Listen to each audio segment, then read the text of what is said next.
So quiz 2, I wanted you to prompt the user for a first and a last name, then create a username by using the first character of the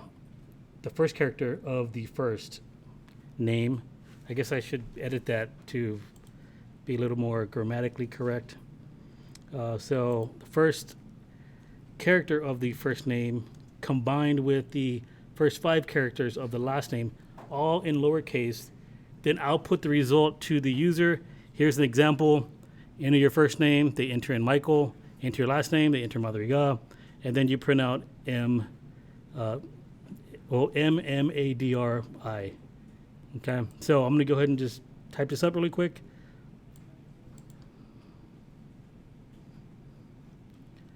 I'm gonna use Notepad++ today. And I'm gonna open, I already had something created from the last class.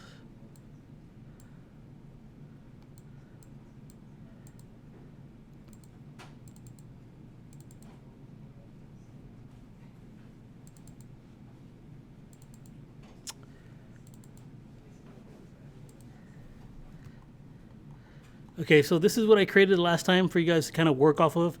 So one of the first things I told you to do was import and create the scanner object. And then you're gonna need 2 variables, actually 3 variables, 2 to hold the first and last name, and then 1 to store the generated username. So when I said prompt for the first name, save the first name, what I wanted you to do is say system.out.print, and then give a prompt. Enter your first name. And then once they entered it in, you can take that data, you can get that data from the scanner object, and you're gonna store it into the first name variable. Say first name is equal to scan.next line. Okay, I'm gonna do the exact same thing for the last name. Pretty straightforward, pretty simple, except I'm gonna prompt for the last name, and I'm gonna store the data in the last name. Hey, can you guys stop talking? Yeah, thank you. Okay, now what we're gonna do is we're gonna take the first and last name and then generate the username. So it's the first character of the first name and the first 5 characters of the last name. I wanted them all in lowercase, so I'm gonna show you several different ways to do this, okay? But before I actually do that, I'm gonna go ahead and just finish this last part right here, which is system.out.print print line, and then we'll just say something like your generated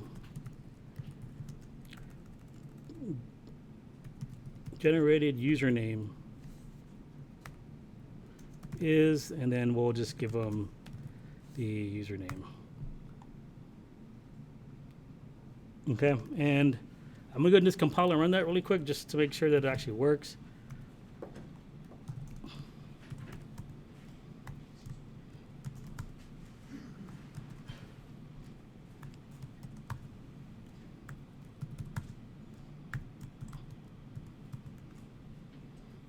And Java C, and then the name, username generator.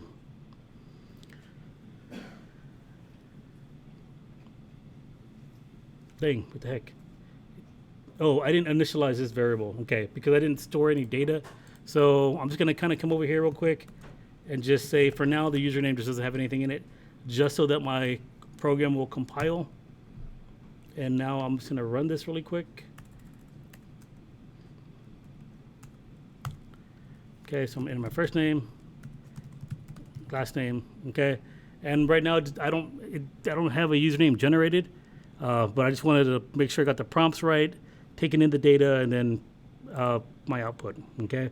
So I'm gonna come right over here, and I know that I want my username to be the first letter of my first name, so I'm gonna get that by saying first name dot char@0,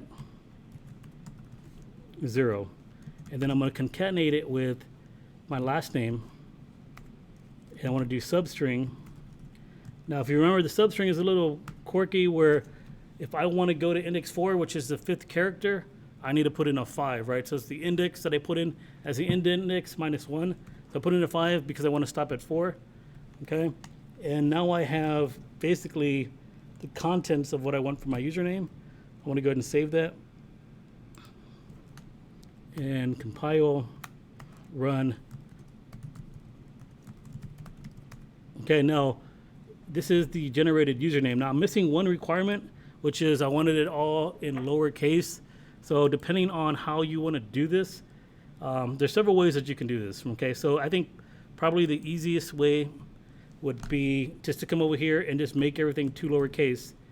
Right? You can stack the methods on each other, right? Because I'm saying first name's a string. I'm going to invoke two lowercase, right? So then that's also a string, and I'm going to grab the char at 0 for this two lowercase. So I'm going to go ahead and just stack my methods like that. I'm going to do the same thing with the substring. And now when I save and I run, I need to compile and run. Okay, you can see that everything is in lowercase. Okay, that's one way of doing it. The other way, let me just control Z this really quick, is if I know, let me control Y. Okay, yeah, put that back in there. Okay, the other way is, okay, I know that my username is good, it's just not in lowercase. I can set my username equal to itself and then just make my username to lowercase. That's another way of doing this. Okay, so save that, come over here, compile, run, then enter in my name, and I got the same result. Okay, let me make this font bigger. Properties.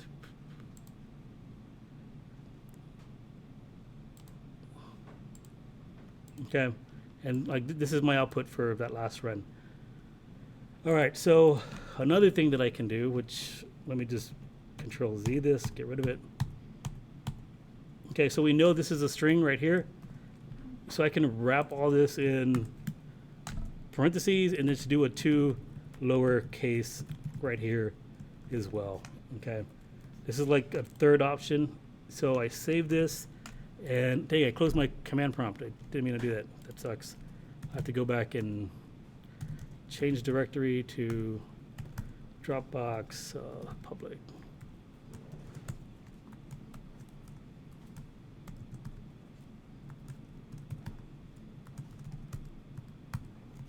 All right, let me compile this and then run.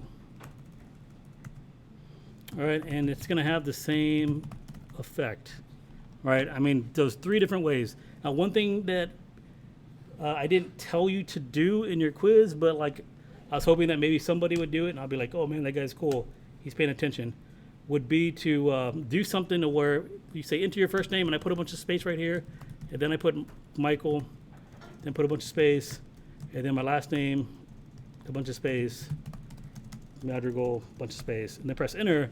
Your username is blank. Now what's actually there is your username, but it grabbed all that white space in front of that. You guys know how to prevent that from happening? Like if the user is typing a bunch of space inside of there? Yes. You didn't invoke the trim method? You can invoke the trim. So just like the way you can stack the methods, you can just come over here and just, when you're grabbing this, you just do like trim. You could add that trim anywhere. Like I showed you 3 different ways. You could slap in trim anywhere. Now the way that I prefer to do this is if I were writing this, doing it 2 lowercase there, that actually is a pretty neat idea. But you can also do like a trim as well. Okay, so when I get the result of my username, wait, I got rid of the parenthesis by accident. Dang it, what am I doing? Okay, so this is gonna be my string, right? The first name and the first initial of my first name, the first 5 of my last name, but I'm gonna trim it, meaning I'm gonna get rid of all the white space, and then I'm gonna take it down a lowercase, and I'm gonna save it into the username. So now when I save this, and I come over here, compile, and I run, and I type in a bunch of white space,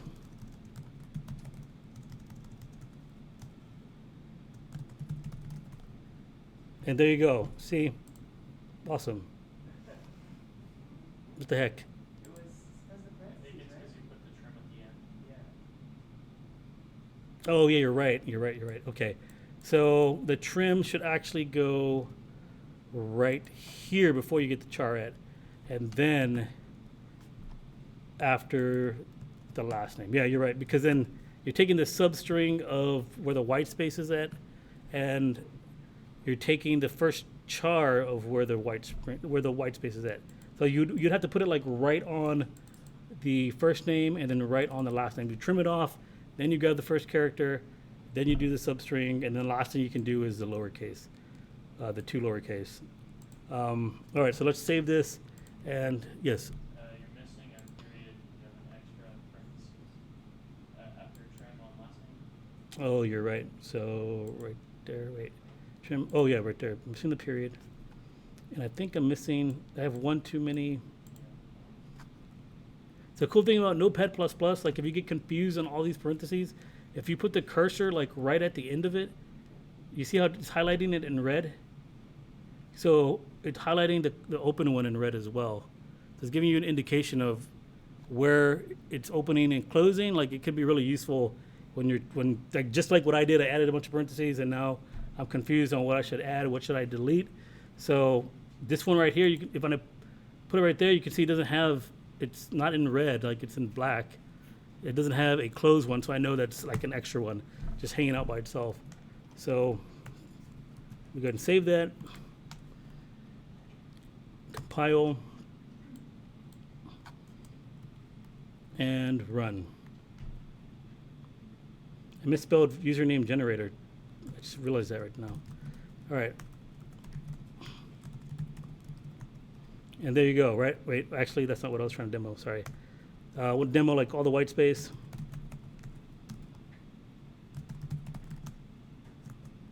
All right, and then trimmed it all off. Okay, any questions on that? So, I mean, I wasn't gonna take off points if you didn't do that. It was just something like extra that I would have liked for some students to kind of think about. I didn't actually grade anybody's quizzes, so maybe somebody did this and I didn't realize they did. But like, it's always good to kind of think about, okay, I'm gonna have a user, he's gonna be entering data, like what can I do to prevent him from making mistakes, right? And that's one thing that we've learned that you can do is, what if he hits the space bar before entering his first or his last name? You can remove all that white space that you're not gonna use. Any questions on that? Okay, all right, so I'm gonna go ahead and hop into the lecture. So let's see, where am I? Dang.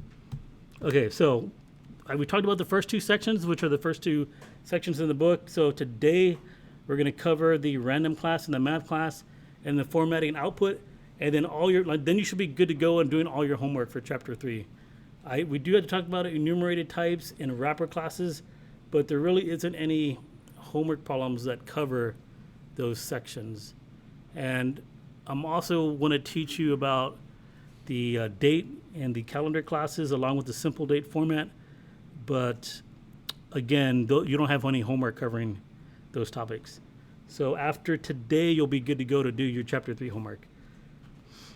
All right, so class libraries. A class library is a collection of classes that we can use when we're developing programs. The Java Standard Class Library is part of any Java development environment. Its classes are not part of the Java language per se, but we rely on them heavily. Various classes we've already used, like system, scanner, string, are all part of the Java Standard Class Library. The Java API. The Java Class Library is sometimes referred to as the Java API. API stands for Application Programming Interface. Clusters of related classes are sometimes referred to as specific APIs, like the JavaFX API or the Database API. And in here they give you an example of the Java documentation. I've already went there and showed you guys a demonstration of that for the string class, how there's a bunch of methods you can actually invoke on a string object. And then here are some packages that the book lists that they feel are important to know. So for the purposes of accessing them, classes in the Java API are organized into packages. These often overlap with specific APIs. Here are some examples. So the java.lang is a general support. Java.util is utilities. Java.net is network. Java.text is formatting.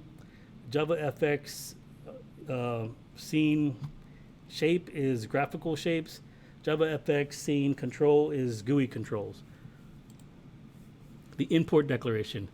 When you want to use classes from a package, you could use the fully qualified name like java-util.scanner, or you can import the class and then just use the class name. Import java.util.scanner. To import all classes from a particular package, you can use a wildcard, import.java.util.star. Let me do a quick example of this. Let's see, I could probably just do it here, right? So just say if I didn't want to import this, okay, I got rid of that import statement. Now I'm not importing my scanner class. So when I go to compile, let me clear my screen. When I go to compile, right, I'm going to get the cannot find symbol. Whenever you see the cannot find symbol error, that just means that it doesn't know what that identifier is. Okay, so this can happen if you create a variable, but you like name it something different, like you have a capital in it, and then you try to use it somewhere else without a capital letter. And when you try to use it without the capital, Java's going to say, I cannot find that symbol. I don't know what it is. In this case, it doesn't know about the scanner class because I removed the import. So we're trying to instantiate this object, but Java doesn't know where this class lives, like what the blueprint is for this class. So you can either import it like what I had before, or you can use the fully qualified name. What that means is wherever I have my scanner, I'm just going to say java.util.scanner, which, I mean, it can be kind of annoying because you have to do that every time you have the word scanner. Like I'm basically telling Java the specific location of where that class is located.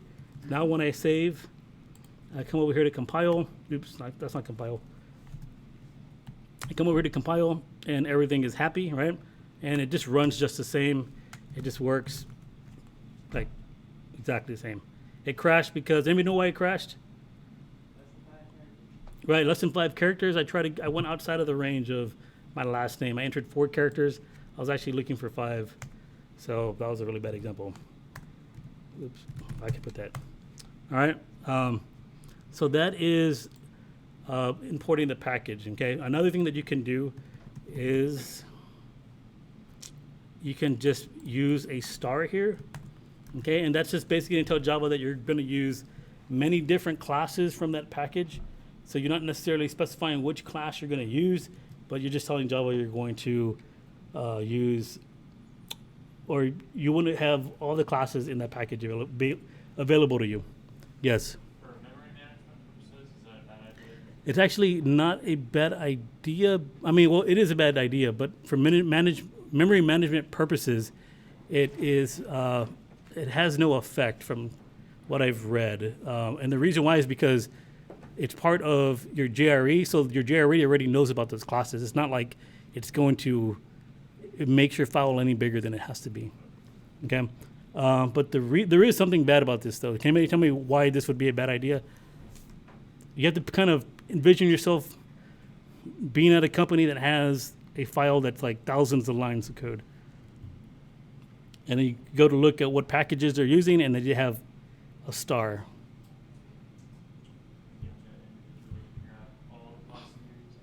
Like in some cases, when you're doing maintenance on a program, it's nice to know what classes that Java file is actually using. When you just use a star, like I don't know what classes from the java.util library it's actually being used here. I mean, that's like one of the drawbacks of using this. But I mean, it depends on where you go, what the coding standard is for the company that you work at. I know where we work at, they tell you not to use the wildcard. Right? They want to know like what classes you're going to use specifically in your import statements. Okay, so anyways, you can use a star there. And let me clear my screen, compile, and what the heck? I put a straight S in there when I try to save it. Okay, come over here, compile. It compiles, run. Okay, and it works just the same. Okay, but the preferred way is just to use the full class name up here in your import, and then when you use it down below, it knows exactly where that scanner class is coming from. Okay, now you can actually make your own scanner class right? And it might not do the exact same thing that Java scanner class is doing. So that's why you need that import. You can have like collision where you have your scanner class, but you also want to import Java scanner class. In that case, then you're going to have to use the full name every time you write scanner. When you want to specify you want to use Java's scanner class. All right. Okay. Import declaration. All classes of the java.lang package are imported automatically into all programs. It's as if all programs contain the following line: import java.lang.star. Okay, so anything in the java.lang package is already automatically included. So like string and system, they're all part of the java.lang package. Math is part of the java.lang package as well. That's why we didn't have to import system or string class explicitly in earlier programs. The scanner class and on the other hand, is part of the java.util package and therefore must be imported. Okay, so there is a package for just general language support, and it's in the java.lang package. All right, the random class. Okay, I don't know what exactly. Okay, I hate it that the lecture slides don't include some of the methods you need to use. Let me get my book really quick.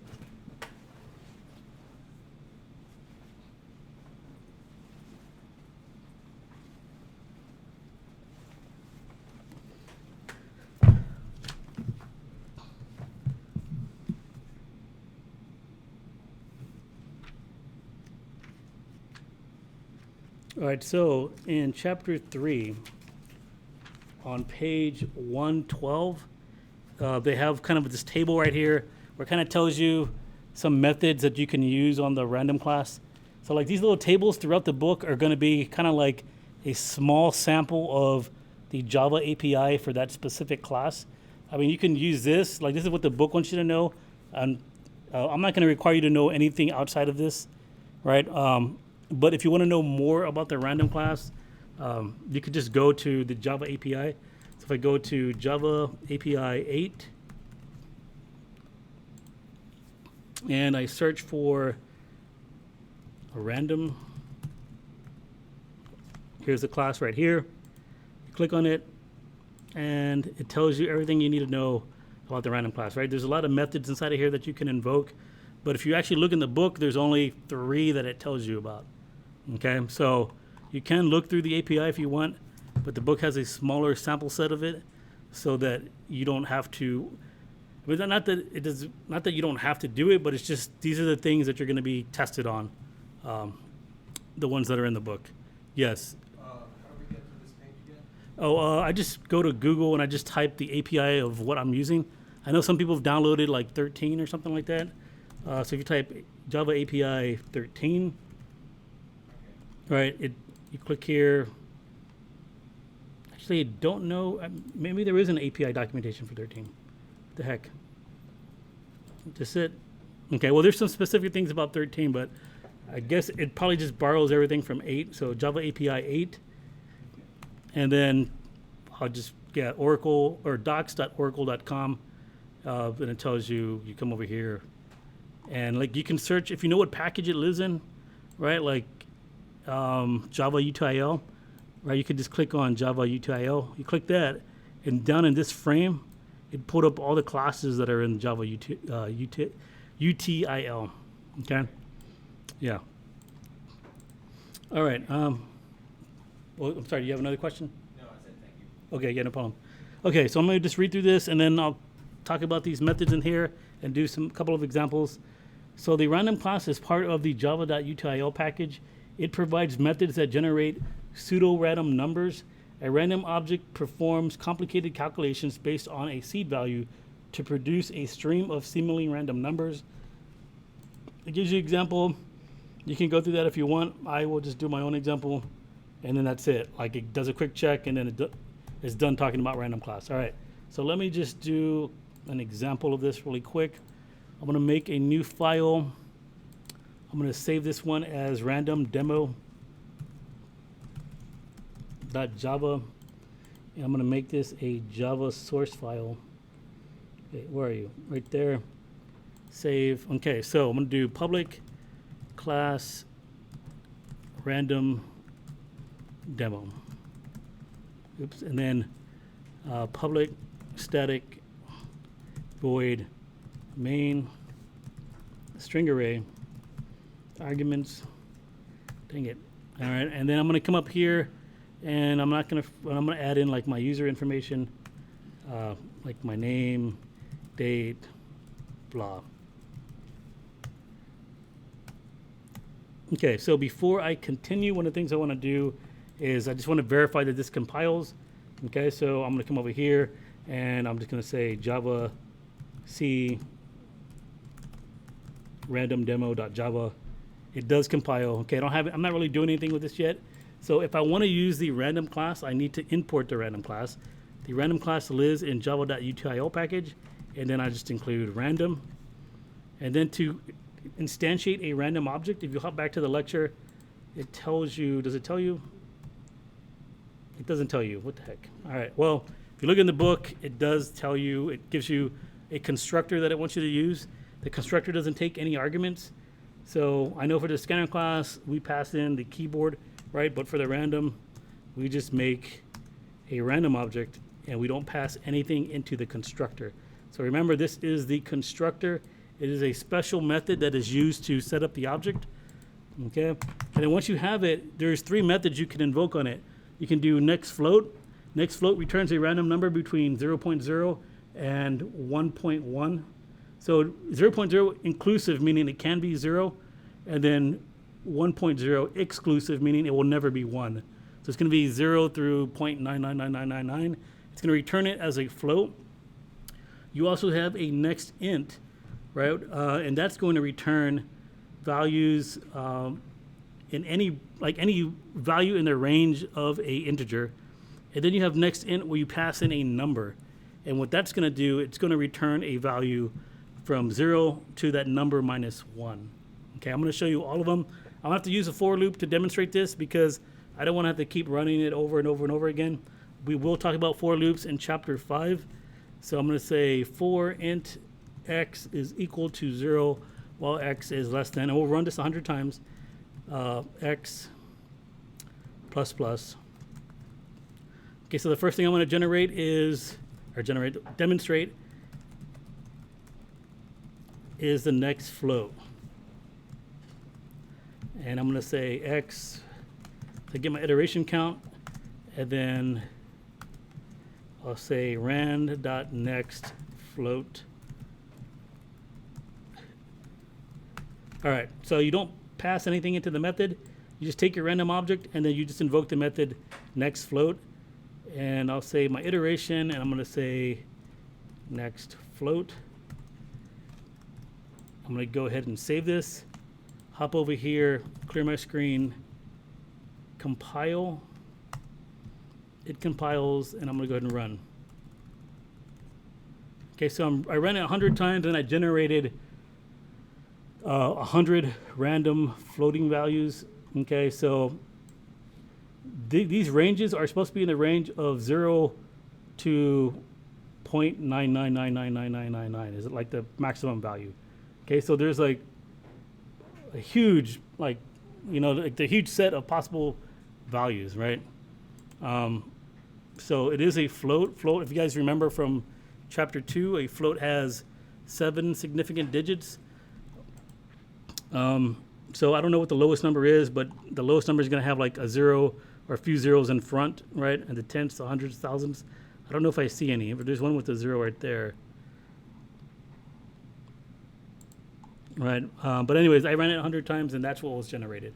Okay, now the next thing I'm going to do the same thing, but I'm going to just copy what I did here, paste right there, and I'm going to invoke the method next int. Okay, so it's going to generate a random integer, but it's going to be a random integer within the range of all possible values of integers. So if you guys remember, an integer can be negative 2 billion to positive 2 billion, right? So that's the range of where it's going to pick its random numbers. So I'm going to go ahead and save this.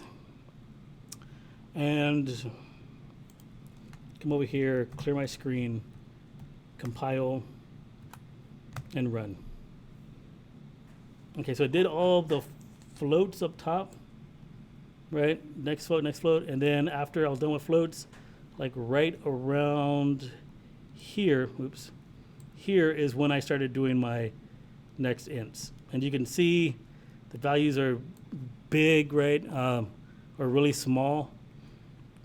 So you have a negative, I don't know what that is, but 2 billion, 1 billion, whatever. We go from negative 2 billion all the way to positive 2 billion. It could be like a 1, right? There's a chance that it might actually just select a 1 or a 0 or a 5. There's so many possible values that it could select that it's going to be rare for us to actually select a 5 or a 0 or something like that. Yes? Do you happen to know how it's generating the numbers?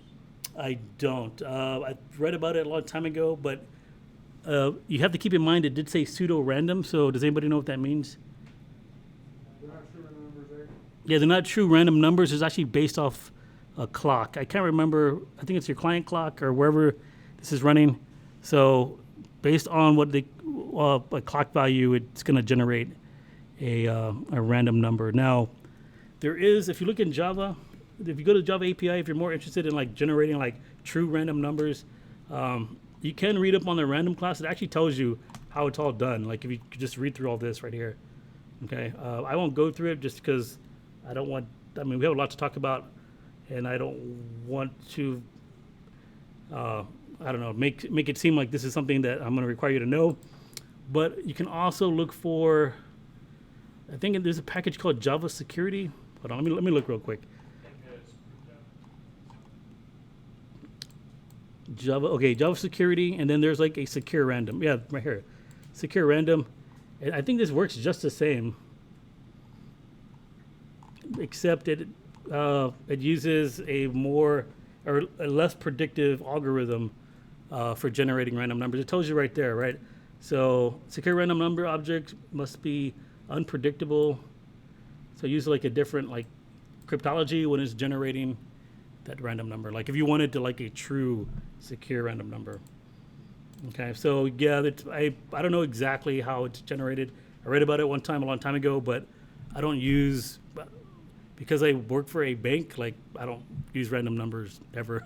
I can just like generate random numbers. So I haven't really like looked too much into it. But I guess if I was like a game developer or something, you know, where somebody can win actual money, like I wouldn't want somebody to be able to predict my random numbers, right? So that might be something that I know a lot of you might want to look into, just because I know there's a lot of game developers or a lot of people going for game development in this class. So yeah, but unfortunately I don't know off the top of my head. But that is a good question. Any other questions? Okay, so I just wanted to show you those two. There's one more, which is actually the more useful method. Okay, it's next int, but we actually pass in a value. I'm going to go ahead and create a new demo, though, to demonstrate that. So I'm going to go ahead and save this as, I just call it like useful random demo.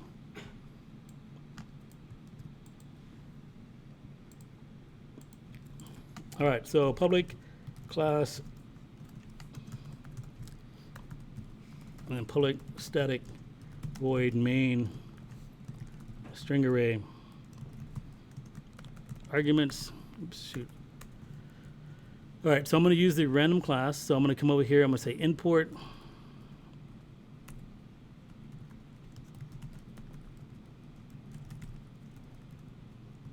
Oops, not scanner, random. All right, and then I'm going to make a random object. I'm going to just call it like my random.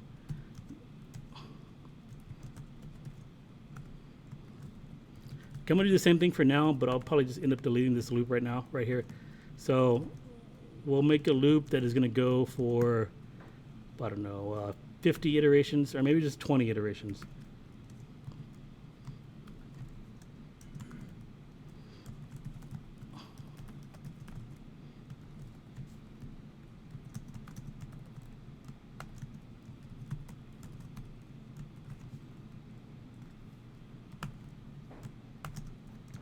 All right, so I'm going to say myRandom.next int, and this time in the next int method, you can actually pass in a value. The value you pass in is how many random numbers you actually want to generate. So if you put in a 10, it's gonna generate only 10 random numbers, okay? But the range is gonna be 0 through 9. So you gotta keep that in mind. The range of this is gonna be 0 through 9. So if I come over here and compile, wait, that's the wrong one. Let me compile, what I call it, useful random demo. Compile useful random demo. Dang it, what the heck? So for int, I didn't initialize x. So for int x is equal to 0. Okay, compile, clear my screen, and then I'm gonna go ahead and run useful random demo. Okay, so I ran this 20 times, but you can see that the range of numbers stayed within 0 through 9. I got a 0 here, and my highest value is right there at 9.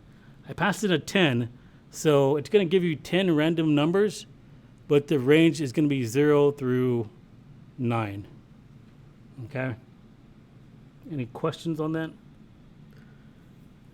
All right, so what if I asked you, okay, well, generate a set of random numbers between 5 and 10.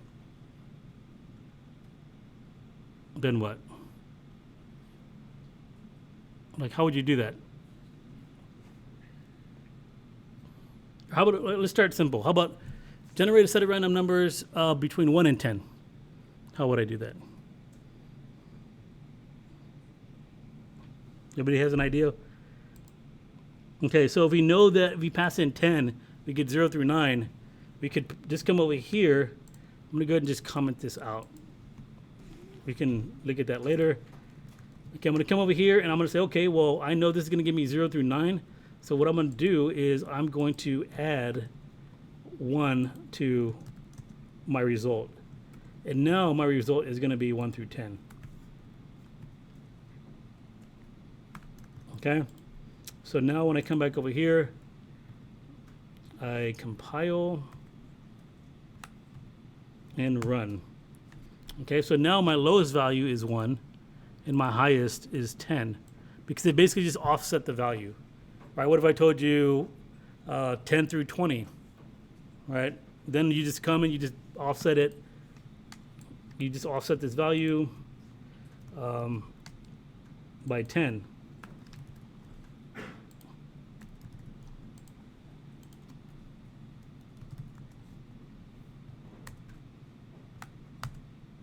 Okay, and then your lowest value is 10. Makes sense. And then your highest value should be 20. Oh, no, actually, it would be 19. So then I would have to add an extra number to that. Right? Your highest value would be 19 because you're generating 0 through 9, and then you added 10 to everything. So you added 10 to the 0, and then you added 10 to the 9, which is 19.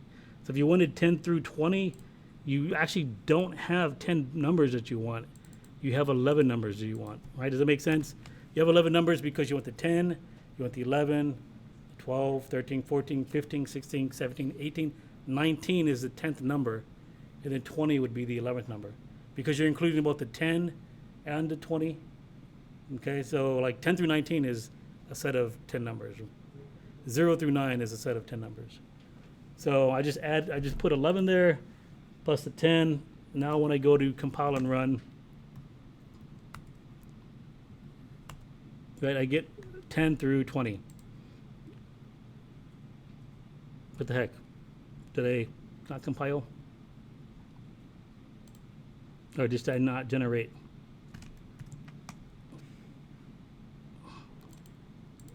Let me read this again.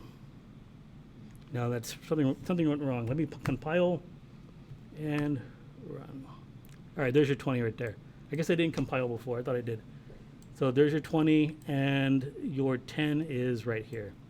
All right, so this is actually kind of a little bit difficult to figure out, right? So what if I told you I want numbers between 5 and 13? Like, what the heck, right? How the hell am I going to figure that out? Does anybody have an idea? Like, you have to sit there and you have to think about, okay, well, how many numbers are in 5 through 13? Right? Like, yeah, you're going to have 5, you're going to have 6, 7, 8, 9, 10, 11, 12, 13. That's 9 numbers. So you're going to pass in a 9, then you're going to offset it by 5. That'll be 5 to 13. What if I told you 10 through 99? right? Like how many numbers is 10 through 99? 89? 89? I think, I don't know. Is it so confused? I think it might actually be 90. 10 through 99 would actually be 90 because you're including the 10, right?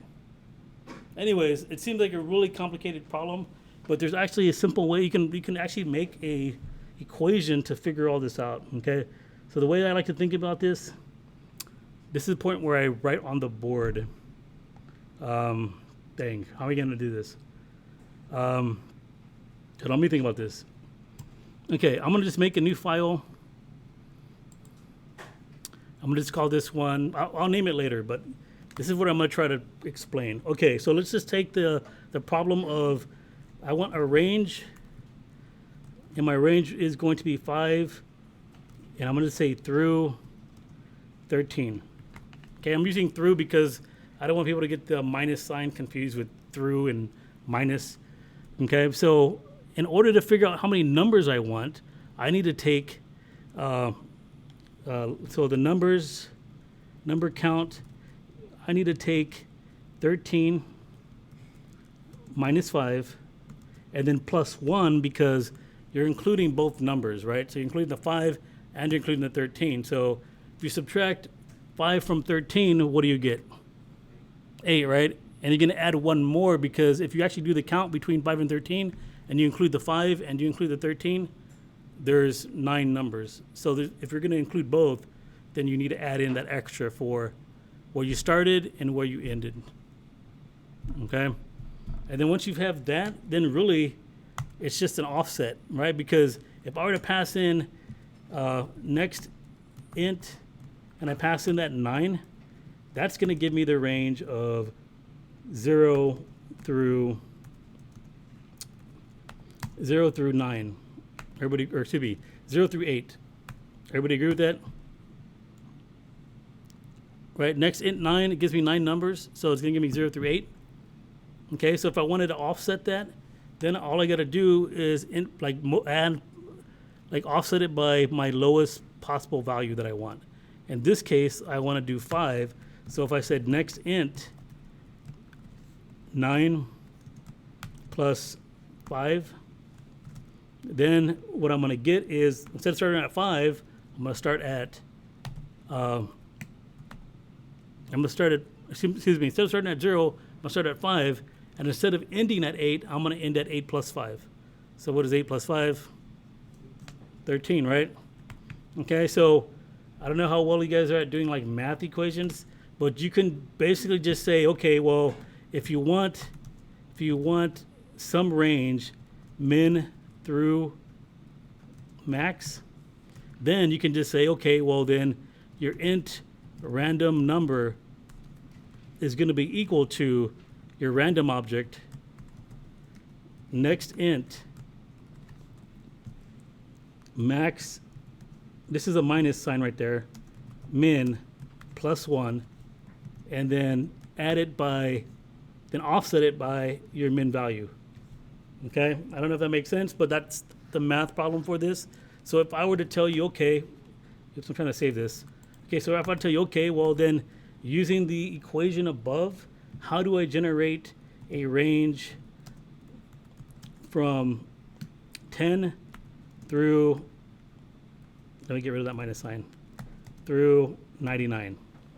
Including the 10, including the 99, you can say, okay, well, my random number is going to be equal to my random object, invoke next int, and then my max value that I want is 99. My min value I want is 10, and then I'm going to add a 1 because I want to include both numbers, so I'm trying to get the count of the number of numbers that I want, and then I'm going to offset it by my minimum value, which is 10. I don't know if that makes sense, but if you're taking any type of algebra class, it makes complete sense. You're just putting in like placeholders for the values that you actually want to put in there. So then you can just say, okay, well, if I want 10 through 99, the way that I'm going to generate my random number is going to be just get my random object, next int, 10 minus 99 is 89, and then you do plus 1, you get 90 plus 10, right? You simplify it. And that's how you're going to get your random integer in that range. Okay, as chapter 3 homework asks you for a bunch of different ranges here and there. So you're gonna have to use this equation to kind of figure that out. If not, you could just sit there and count it out on your fingers, how many numbers you want, and then just offset it by your minimum value. So using this, I just figured out how to get a random number between 10 and 99. So I'm gonna go ahead and test this to verify. Oops, I didn't mean to do that. I'm gonna go ahead and test this to verify that it actually works. So I'm gonna copy this. I'm gonna go back to my program. I'm just gonna copy this right here. I'm gonna comment that out. And I'm gonna go ahead and just create my, well, actually, yeah, I'll just paste it in here. I'm gonna make an integer called random number is equal to my random object, which I didn't name random object, I named my random, okay? And then I'm just going to do a system.out.println, and then I'll say random number, oops, that's not random number, dang it. Random number is some value that I just created, okay? When I run this loop, I'm only gonna run it 20 times, right? So I'm not gonna get all possible values. I guess I could run it 1,000 times. I can put if statements in there. I don't know what you want to do, but let's just go ahead and try 1,000 times. And we'll just scroll up and then just look for our values. Okay, so I'm going to go ahead and compile and run. And I'm running it 1,000 times.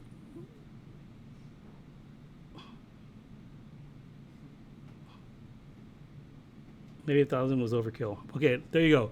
So let me just see how many values I have. Just like I'm just trying to test to make sure I got my lowest value and my highest value.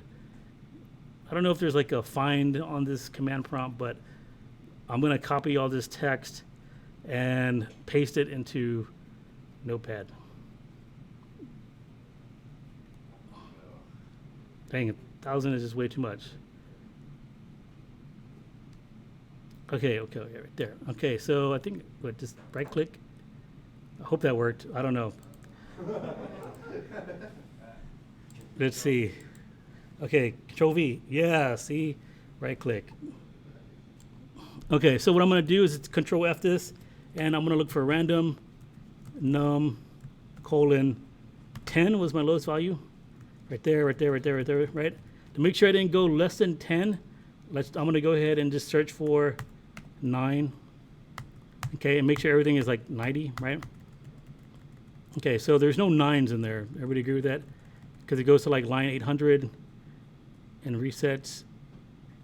Okay, I'm gonna assume there's, okay, and then my highest value is 99. Okay, I did get my highest value.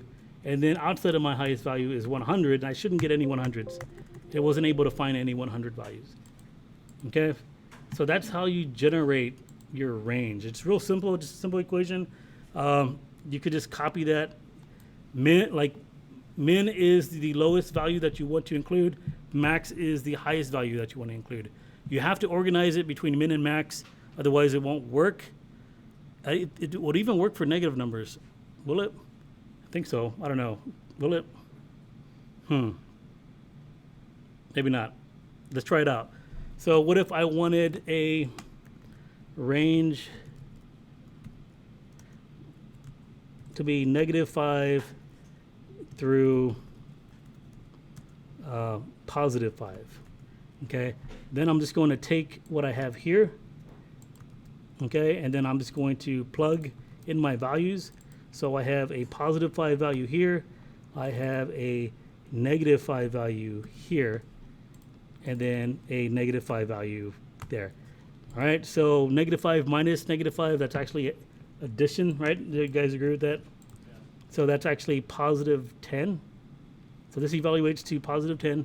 And then you're gonna add 1, which is 11, and then offset it by -5. So then this would come out to be 11. All right, I'm gonna take this value, or this here. Yes. Oh, never mind. I saw something else. Sorry. Okay. All right, I'm gonna put that there, okay, and I'm only going to expect -5 through +5 values. And I'm going to change this to be 100 instead of 1,000. I'm going to save that. Come over here, clear my screen, compile. Dang it. Oh, random object. I should have named it something else. Okay, save that. Wait, Control C. Compile, then run. Okay, so here are my values. So my lowest value should be -5.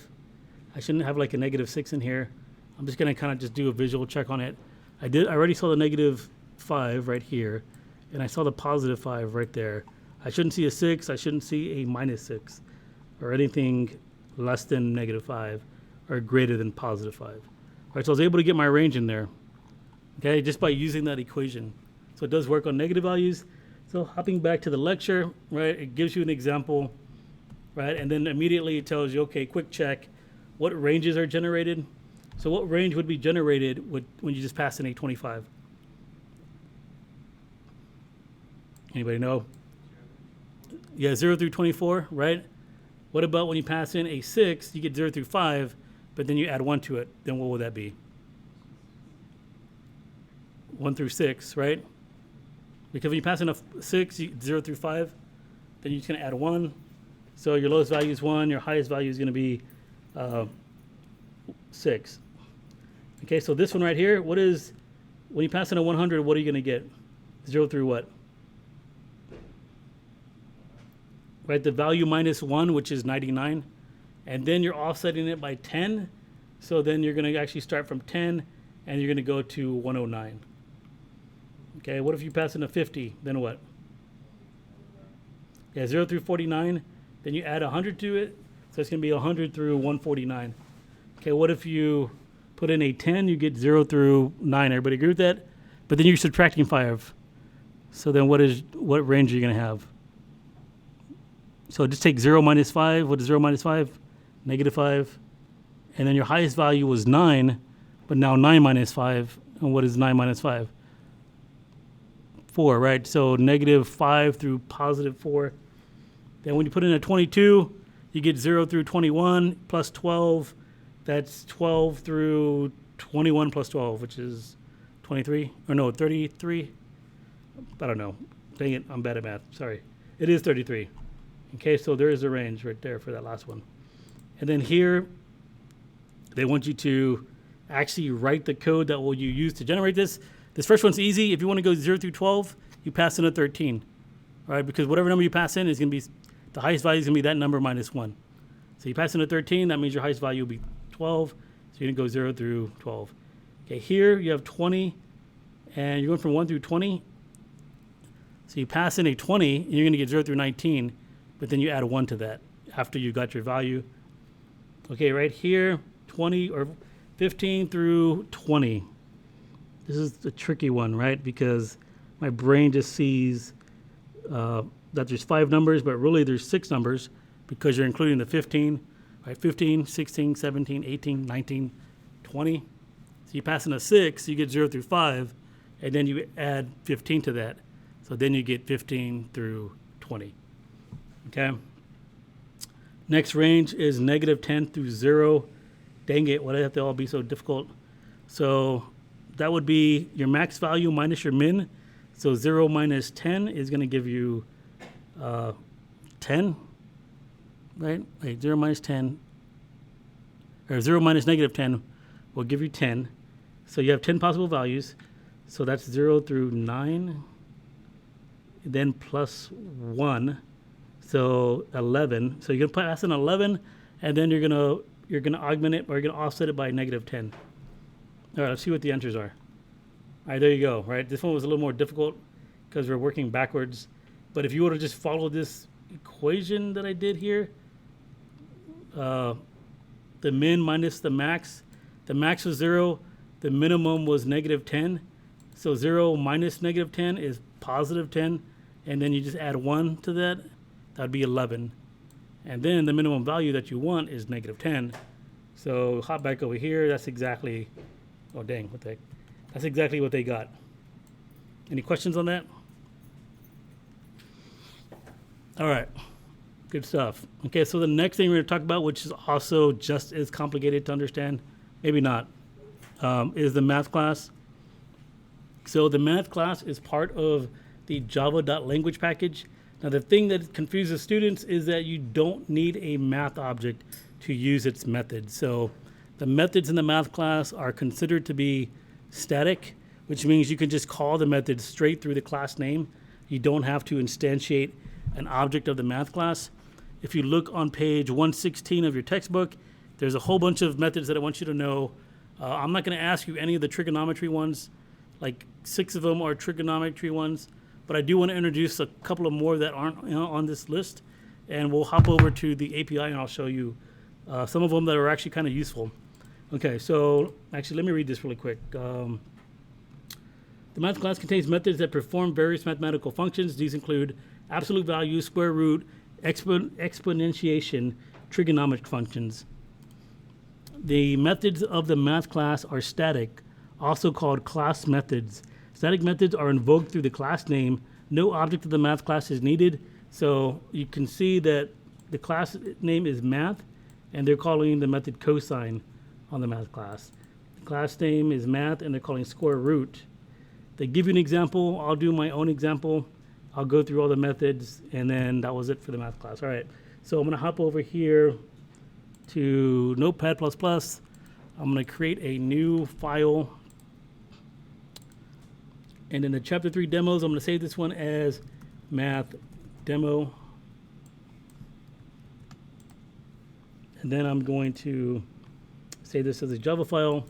So public class math demo.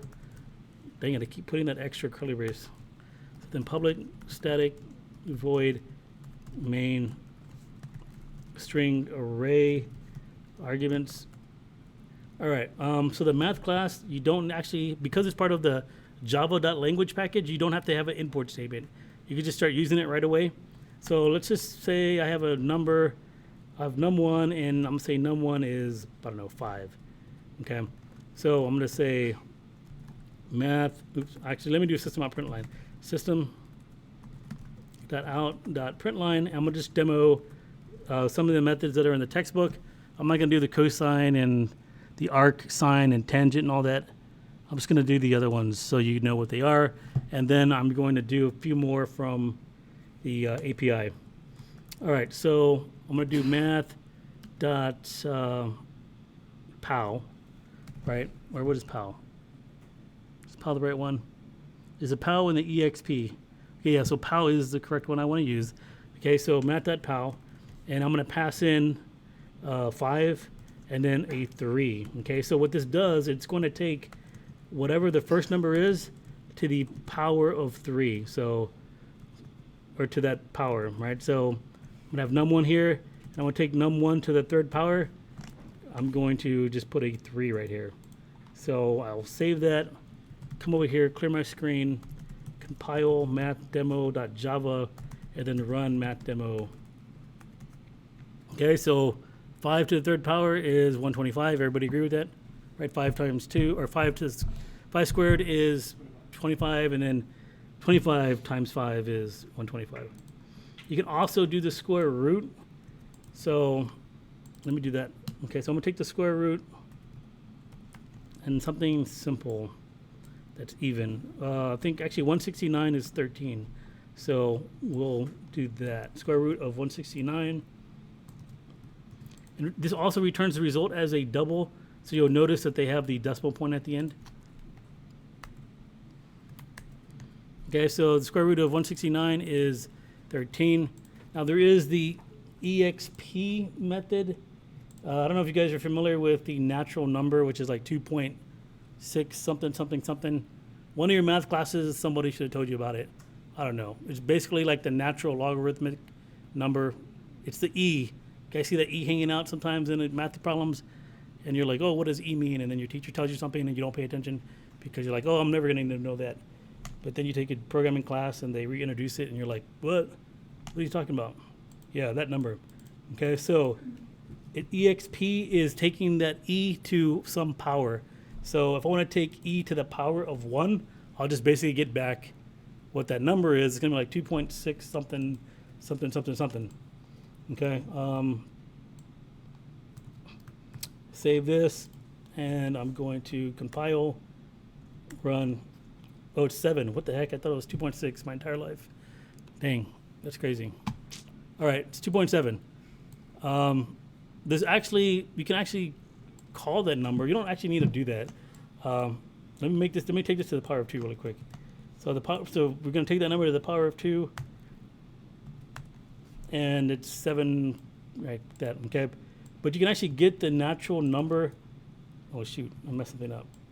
You can actually get the natural number through the math class. This is not in your book. This is one of the things I wanted to introduce by just saying math.capital E, because it's a constant. So anything that's a constant is always in caps, right? And it's a variable, so there's no parentheses. I know that looks weird, but that's actually the natural number that I was talking about. And we'll go ahead and run. And there you go, right? There's E. Okay, you can also do the same thing for pi. So in chapter 3, when it's asking you to use pi, I want you to use pi from the math class. So does anybody know what pi is? That's something that people actually remember, right? 3.14 and then like a bunch of numbers, right? So let me clear my screen, compile, and run. All right, so there's pi, or at least pi in the double value. I know it's supposed to continue for infinity, but this is as much as you can represent with the 64-bit number. Okay.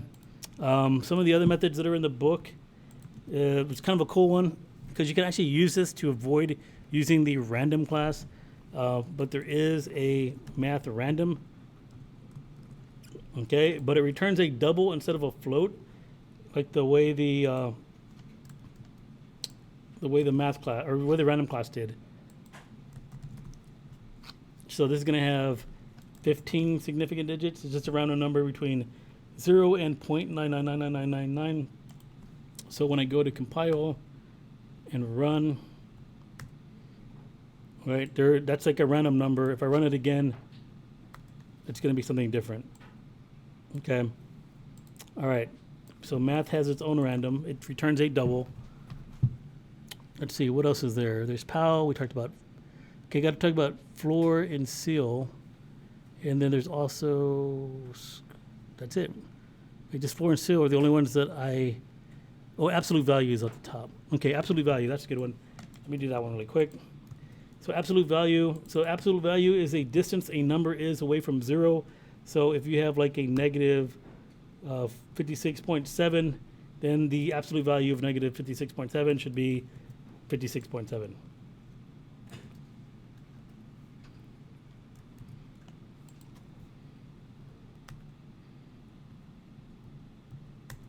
Okay, and then there's the absolute value of negative 56.7. Okay, so another one that is interesting is the seal and floor. Okay, so I'm going to put these in here, and I'm going to see if anybody can guess what they actually do. Okay, seal and floor, let's see. Let me think about this. I'm going to put the same number in. So I'll have like 1.25123. Okay, and we'll take the sealing of this and the floor.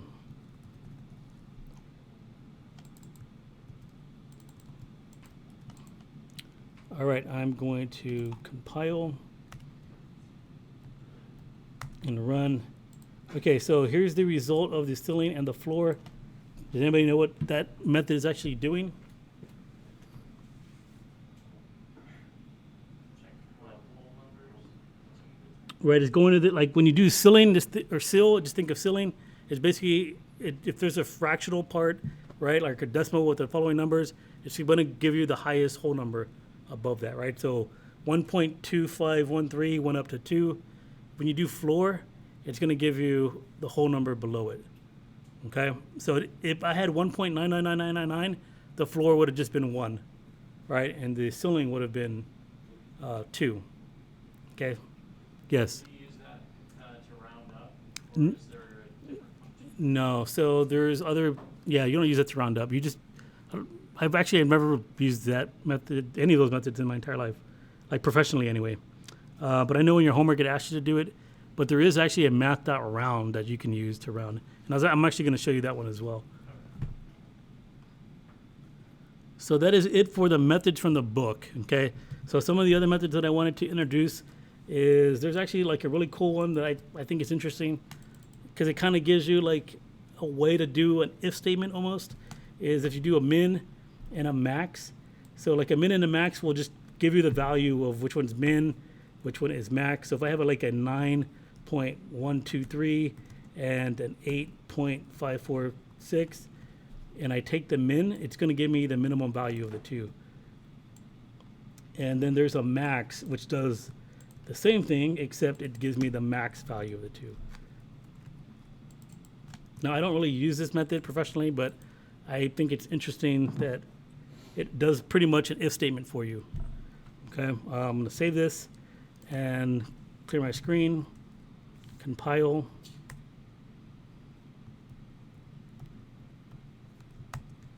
All right, and here with the result, so the min of those two numbers is 8.456, and the max of those two numbers is 9.123. It basically just determined which one was bigger, okay, and which one was smaller. There is also the round.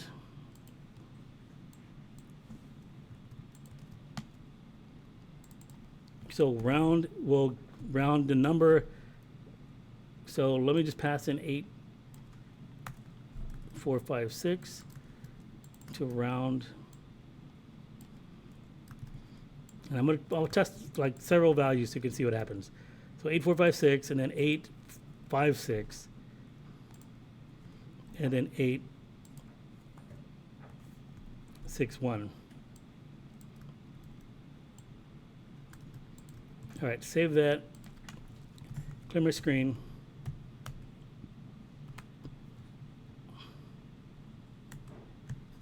All right, so 8.456 rounded down to 8, 8.56 rounded up to 9, and then 8.61 rounded up to 9. Okay, it makes sense, right? It returned back an integer this time, not a double. So keep that in mind. Like if you wanted to round a number to a whole number, you could use the math.round. Now there's a couple of more methods that are interesting, especially if you plan on using the trigonomic functions. And that is 2 radians, 2 degrees. And I always have a hard time using these two for some reason.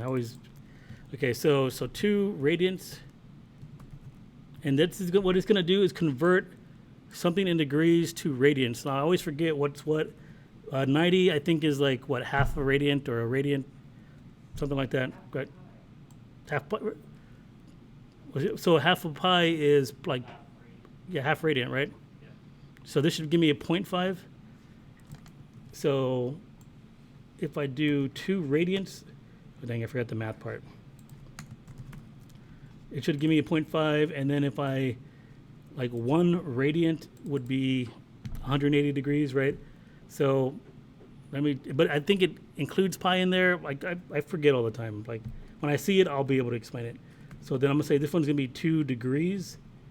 So it's basically converting radians to degrees and degrees to radians. By passing a 1.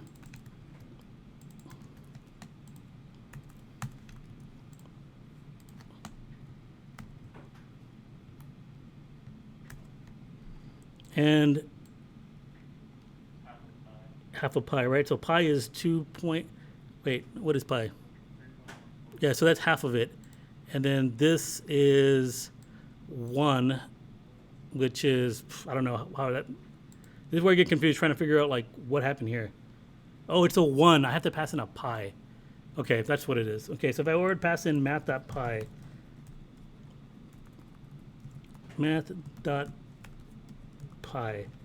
then I think it would be something that we actually understand, or at least if you've had a trigonometry class before. So save that. I'm gonna clear my screen.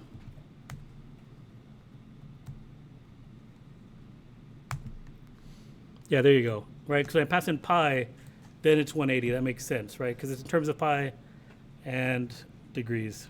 Any questions on that? There's actually a lot of useful methods in the math class. If you go to the API and then you search for, actually go to java.lang. Let me do Control F, java.lang, and then click on this one, and then look below here, and then click on math. You can like read through all this. All the methods are static. There's absolute value. There's cosine. There's floor. We talked about that. There's the min and the max that I showed you. Yeah, there's some other stuff here you can read through. I haven't really used I haven't used everything from this library. I only use what I need, but the one I seem to use the most is probably the random, the most, and then the round. Okay, any questions on the math class? So the one thing that you need to remember on your exam is the math class lives in the java.language package, which does not have to be imported, and that the math methods are static, which means that you invoke the methods through the class name. Okay? All right, so I'm going to keep going on. I know normally I stop and give you guys a quiz and all that, but I'm not going to give you a quiz today just because there's kind of a few more things that I want to talk about. And the last thing that we're going to talk about is formatting output, which isn't, the classes for these aren't really that difficult to learn. They're actually pretty straightforward, and the section on them is really short. If you go to your book and you go to page 119, it gives you some information about the NumberFormat class. And if you go to your book and go to page 121, it gives you some information about the DecimalFormat class. It's only like a couple of pages, but like this is the info they want you to know about the DecimalFormat, pretty short. And then for the NumberFormat, page 119, also just as short. I'm going to read through these slides really quick. I think it's only a couple of them. And then I'm going to do some demos on how to use these classes. Okay, so formatting output. It is often necessary to output values in certain ways so that they can be presented properly. The Java Standard Class Libraries contains classes that provide formatting capabilities. The NumberFormat class allows you to format values as currency or percentages. The DecimalFormat class allows you to format values based on a pattern. Both are part of the java.text package that is going to be on your midterm exam and your final, knowing where these classes actually live. NumberFormat class. So the class has static methods to return a formatter object. So instead of instantiating the object, we call this static method to get an instance of the currency formatter and the percent formatter. Each formatter object has a method called format that returns a string with specified information to properly format. So it returns a string with the specified information in the appropriate format. They give an example here. You can look at that if you want. I'll do my own example. Okay, now it talks about the DecimalFormat. Okay, so DecimalFormat class can be used to format floating point values in various ways. For example, you can specify the number. You can specify that a number should be truncated to 3 decimal places. The constructor of the DecimalFormat class takes a string that represents the pattern for the formatted number, and they give you an example, and then that's it, right? Real simple. I'm going to go ahead and just demonstrate both of them. There really isn't a lot to know about these classes, but you will have to use them in your homework. So let me give you an example. All right, I'm going to make a new class, and I'm going to save this one as formatting example. All right, I'm going to save this as a Java file. Okay, so you are going to have to import. So you're going to have some import statements up top. But let me go ahead and make my class really quick. So public class formatting example, open close curly braces, public static void main string array arguments. Oops. Okay, so the first one I'll demonstrate is pretty simple. Actually, they're both pretty simple. So import java.text.numberFormat. Okay, and the weird thing about the NumberFormat that you have to remember is that you don't instantiate the NumberFormat. You actually through the class name, you call a static method that is going to give you back an instance of the formatter that you want. There's two types of formatting objects you can get from number format, the currency format and the decimal format. So before I do that, I am going to, let me see, I need some numbers here. So say double, and I'm going to say my percent. Actually, what's the, does anybody know what the tax rate is here? 8.25. Okay, so say point. Actually, so I'm gonna do like a 0.0825. Okay, so that's like our tax rate, right? Okay, and then I need currency. So say I have like I don't know, some money, and I'll say $47.63. All right, and let me go ahead and make my two objects that I need. So I'm gonna have a number format, and my number format, I'm going to get the currency formatter, or I misspelled that. I put current. Let's say cur format object, and I'm gonna do that by saying number format dot get currency instance. Okay, and then I'm going to get my number format, the percent formatter. So I'm going to say per format object, and I'm going to say number format dot get percent. Is it percentage instance or percent instance? I can't remember now. I don't really use this enough to remember. Let me just hop over to the lecture really quick and look at the two methods it wants me to invoke. Percent instance and currency instance. Okay. All right, so I got my two objects.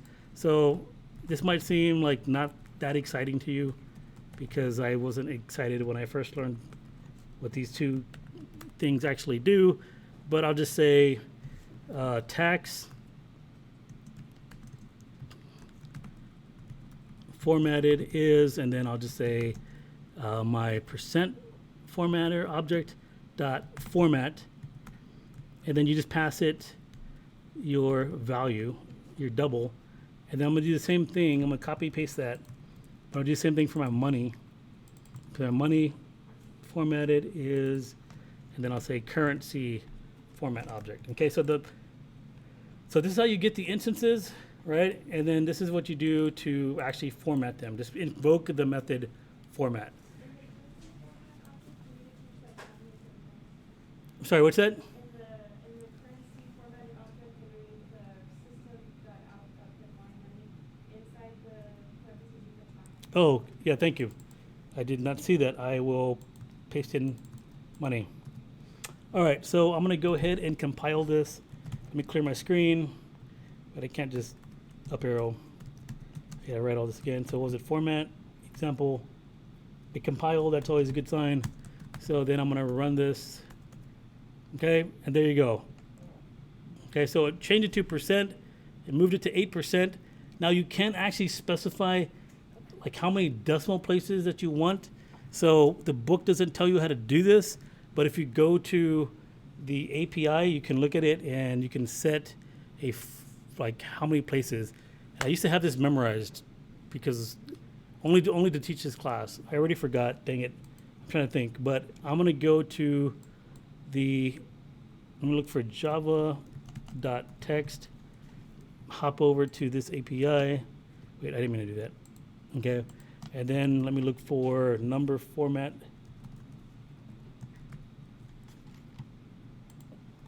All right, and let me just scroll down, and there's a way to set, let me look at these methods real quick. Does anything pop out? Get maximum fraction digits. Is there a set maximum fraction digit? Set currency. Okay, set maximum fraction digits. Okay, I think that might be it. Okay, let me try that. Set maximum fraction digits. Okay, you pass it in an integer.